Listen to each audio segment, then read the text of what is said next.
I'm here now. I'm doing the best I can. Where are you now? この番組はご覧のスポンサーで提供でお送りします。 Here we go. Hello and good day! This is Crusisythe and welcome to my channel. So, how's your day?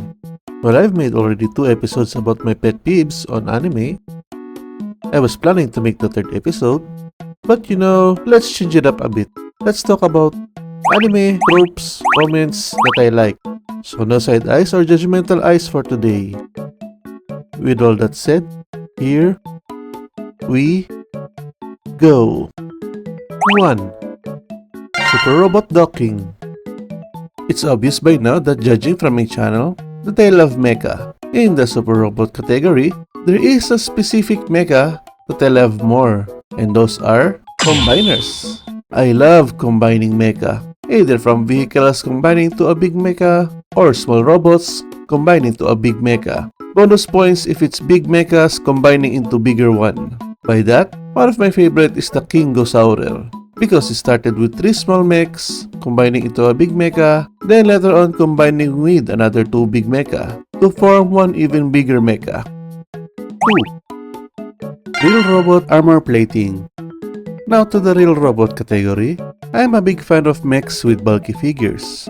For the Gundam franchise, good thing they have a vast variety of bulk mobile suits like the GPO2, the O, and Sazabi to name a few.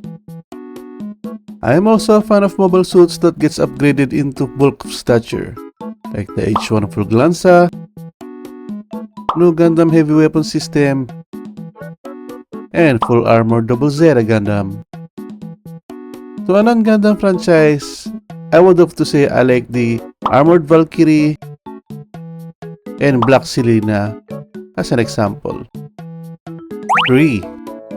Anime reference. Commonly used and seen on comedy genre anime, I just enjoy seeing an anime would suddenly give shoutout or nod to another anime in any creative means necessary. So yes, most of the time I will be doing the Leonardo meme. The most commonly used are the JoJo reference. It might be overused by now, still I enjoy seeing JoJo reference.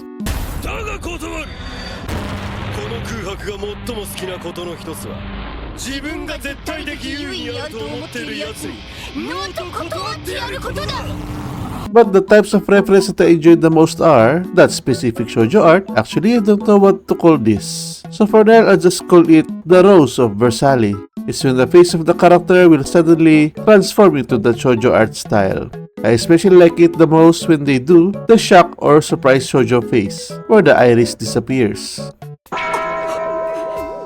And the type that I love the most is if they do a reference to the Fist of the North Star. 私のこと覚えてないわけないよね。そうだ、変装。ここは変装して乗り切るのよ。完璧だ。これならバレないよ。ははん。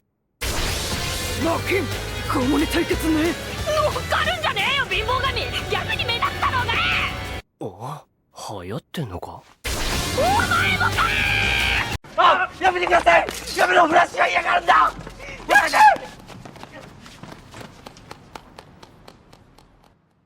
4. Non-battle related Isekai powers. With the oversaturation of Isekai, despite it is fun to watch overpowered main characters decimating his enemies, sometimes I would just enjoy reading or watching a story about someone just enjoying their life in the new world, especially if it's comedy. Examples of enjoy of these conditions are saving 80,000 gold in another world for my retirement, campfire cooking in another world with my absurd skill, otherworldly izakaya Nobu, and restaurant to another world.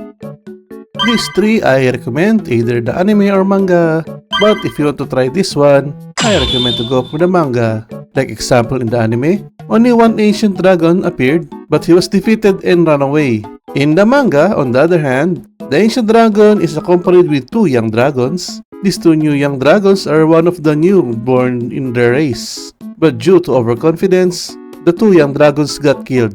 right in front of his eyes. With the fear of dying next, he immediately ran away.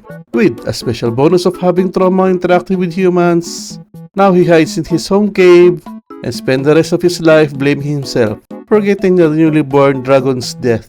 With that said, personally, I like the brutality of the manga more. 5. Female strength. You know, in anime and video games, when we say female fighter, it's either a speed type or a specialist type. Nothing's wrong with it, but can you give me something else, I guess? So what do I want to see? A fisticuff, brute, or strong female fighter. Bonus points if they are muscular. I just want to see female with destructive power. Like punching so strong it creates craters. With that said, I love Claymore. Seeing female warriors wield such big swords. Then the anime made it so please read the manga.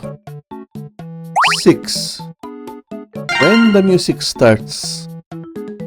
Such an intense fight scene, the suspense is just too much. Then when it's finally going to the deciding moment, cue in an awesome music. Make it even better if they use the opening song as the music for the climax of the fight, especially if it's the final battle. Personally, I think the one that pulls that off perfectly is Tengen Toppa Gurren Lagann. I just love every single second of it, so please watch it. And those are the list of the tropes moments I enjoy in anime. To be honest, I'm surprised I had a hard time making this list compared to my anime pet peeves, which I already have more than 30 choices, which is enough to make another new episode. But despite all that, I'm sort of thinking returning to the topic of personal space, or return again to the food topic. If not, then episode 3 for anime pet peeves, I guess. So let it be written, so let it be done. Thank you for watching, and with that said, till next time.